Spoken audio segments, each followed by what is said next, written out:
Are the Chicago Bears about to get bad news when it comes to their pursuit of free agent to be? Well, maybe not. Trey Smith, we're going to talk about that coming up here on Chicago Bears Now. If you want the Bears to land Trey Smith in NFL free agency, let's keep the good vibes going. Hit that like button. My name is Harrison Graham. We got a lot to get into coming up right now.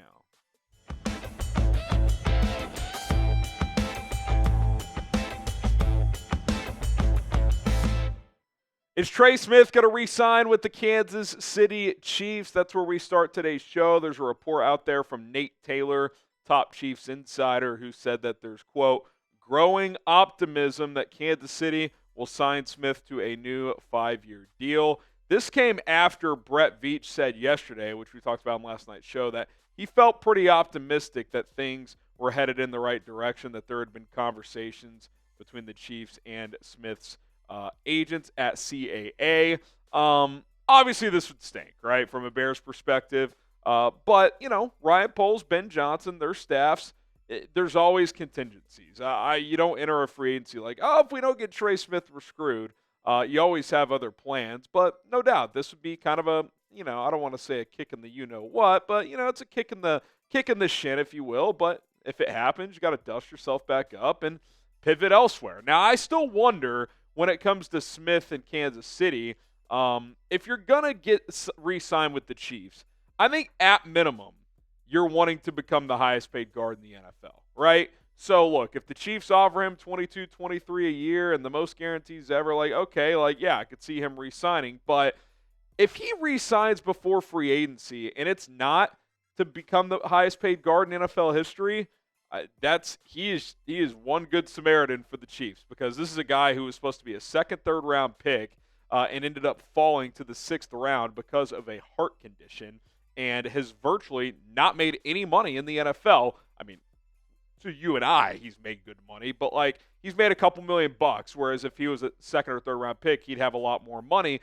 It's this is his chance to cash in, and his agents, I would imagine, are telling him, hey, let's hit the open market. We can maximize your contract. But if they're willing to either make him the highest paid or if he's just willing to take a team-friendly deal, then, hey, good on him. I got nothing against that for Trey Smith personally. I just think typically in these situations you would want to test the open market and see how much money you can get. This is the contract I had projected for Smith, $22 a year, which would make him the highest paid annually, 5-year contract, so plenty of security. 70 guaranteed. The previous most guaranteed for a guard is $60 million. So you're becoming the highest paid on an annual basis and in guaranteed money. To me, that's a pretty damn good deal. And quite frankly, I think he could potentially get more if he hits the open market. So again, when there's new reports, we're going to discuss it, and I'm not going to downplay what Nate Taylor said because he's really tapped in with the Chiefs via The Athletic. But I still think if they're going to lock him down before free agency, to me, I think that means that they are making him the highest paid guard in NFL history. And look, if that happens, there's nothing you can do if you're Ryan Poles, right? You just got to be able to pivot elsewhere. Predict it for us. Will Trey Smith re-sign with Kansas City before free agency opens? Type Y for yes and for no. Obviously, another option would be using one of the franchise tags. Taylor had previously reported that is unlikely, and I would guess that that's still the case because if they get him on a long-term deal, they could backload that deal. Remember what we talked about last week with the cap continuing to go up, and they could keep his cap hit down for year one. So maybe that is a route they would go to fit him into their salary cap table. All right, coming up, we're going to take a look at what Plan B could be for Ryan Poles and the Chicago Bears if they are unable to sign Trey Smith. But first, the action on the court is heating up with basketball, and you should get in on all of that action with our friends over at Prize Picks. The best daily fantasy sports app in North America is Prize Picks. Get signed up today at prizepicks.com/CLNS. If you're a new customer, use code CLNS. You'll get a $50 bonus when you play your first lineup for just $5. What does a lineup look like, Harrison? Well, it's pretty simple. You pick 2 or more players, up to 6, and pick more or less on their stat projections. As long as it's at least 2 players on 2 different teams, you are good to go. You can't do a 2-player lineup with 2 players from the same team. That's the only way it won't qualify. But as long as you have at least 2 players from 2 different teams in your lineup, it counts. Matas Buzelis, I like him on the points, rebounds, assists. I like the more on that one, 19.5 on that. And then James Harden, I think he might be leading the NBA in assists. So if he can get 10 or 11 of those, grab some rebounds, I like the more on his rebounds and assists as well. 10 to win 30 on that one. With certain lineups, you can win up to 1,000 times your money with Prize Picks. Get started today. PrizePicks.com/CLNS. Code CLNS. Play for $5. You get a $50 bonus, extra money to play with. That deal is available. Link is in the comments and in the description. Sign up today. Okay, let's talk Plan B. Ryan Poles, obviously who we heard from yesterday, Ben Johnson. They know that the offensive line needs some work, needs some improvement. You look at the unit right now. Other than Darnell Wright, it's all question marks. The entire interior is free agents. Braxton Jones is recovering from an injury. He's entering the final year of his contract. So clearly an investment has to be made. So if you can't get Trey Smith, who wouldn't be the full plan A, I still think Drew Dahlman would be part of a plan A, or maybe a perfect plan A to pair him with Trey Smith. But I do think there could have been a scenario where if that price for Smith goes up, maybe you miss out on Dahlman, he goes elsewhere. I think if Smith re-signs before free agency, Dahlman probably becomes priority number one. You plug him in at that center position, lock him down on a 3 or 4 year deal, and you've got stability at a position that you haven't in a long time. Is he a perfect player? No, but he's really good against the run. He's a good enough pass protector. I'd say he's a fringe top 10 center in the NFL, and that is better than what the Bears have had in many, many years, because think about the guys they've cycled in and out. Sam Mustafers of the world, Lucas Patrick, trying to put Cody Whitehair back at center when he couldn't snap the ball, and he, quite frankly, wasn't a very good blocker anymore.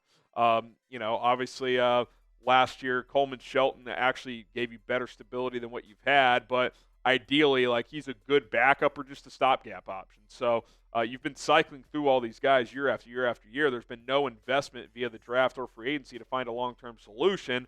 I think a guy like Drew Dahlman gives you that, even if he's not an all-pro. So I think he would become bullet point 1 in a plan B pivot, right? I think in a plan A, he would have been bullet point 2 behind Trey Smith, but I think he kind of becomes that first,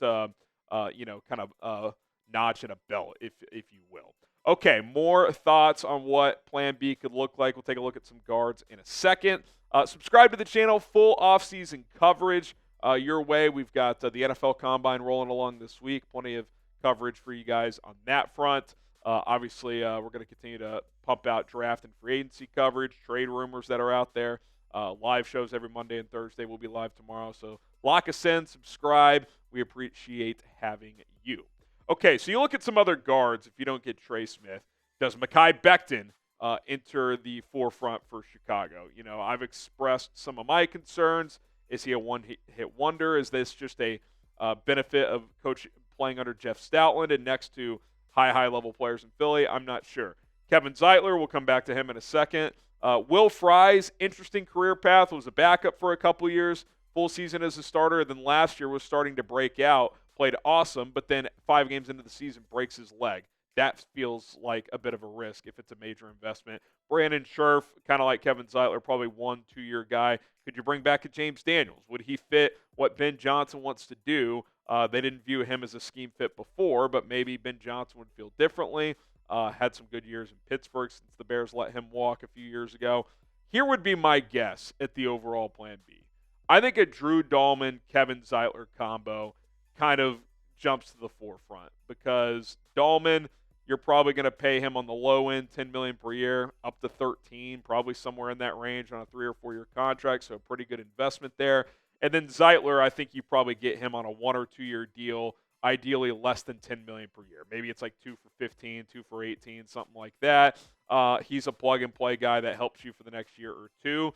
And then maybe you add another guard like a Brandon Scherff, or maybe you bring back a Matt Pryor to give you security going into the draft, depending on how the draft falls, and he at least gives you a serviceable option. Now, again, to me, he's a backup, but that could be something that you look into as well. But I think if you go Zeitler-Dahlman, I think you would draft somebody at some point, whether it's Gray Zabel, Tyler Booker, maybe it's a guy like Will Campbell, because you remember what Ryan Poles said yesterday as well, that they'll have competition at left tackle. Well, I think the perfect scenario there could be, well, if you get a guy like Will Campbell or even Kelvin Banks, they played left tackle in college, but most NFL draft experts think they can and quite frankly might just kick inside to guard. So maybe there's competition, but they end up settling at guard as rookies, and then long term they kick back out to left tackle. So you're kind of knocking out two birds with one stone potentially there as well. Obviously, Braxton Jones' injury recovery timeline would play a role in that as well. But you got options. There's flexibility with a lot of these draft prospects this year as well. I still expect the Bears to be pretty aggressive in free agency. I think you got to add two starters in free agency, whether it's a guard and a center, whether it's two guards, whether it's a guard and a left tackle, whatever the case may be. I think you got to get at least two starters in free agency and enter the draft with flexibility, with options of what to do with that number 10 pick. What should the Bears do if they miss out on Trey Smith? Kind of went through some of the scenarios there just now. If you agree with me with the Dahlman-Zeitler combination, let me know. And by the way, if they get Trey Smith, they could still sign Dahlman and Zeitler because I don't think you're going to have to break the bank for Zeitler, but I think he's probably like that third guy if Trey Smith becomes available. So give us your thoughts in the comment section down below. My name is Harrison Graham. Don't forget to subscribe to the channel, turn on the notifications. We're going to continue to bring you guys content all week long, all off season long. We're just getting started here on Bears Now. We'll see you guys later this afternoon. Bear down.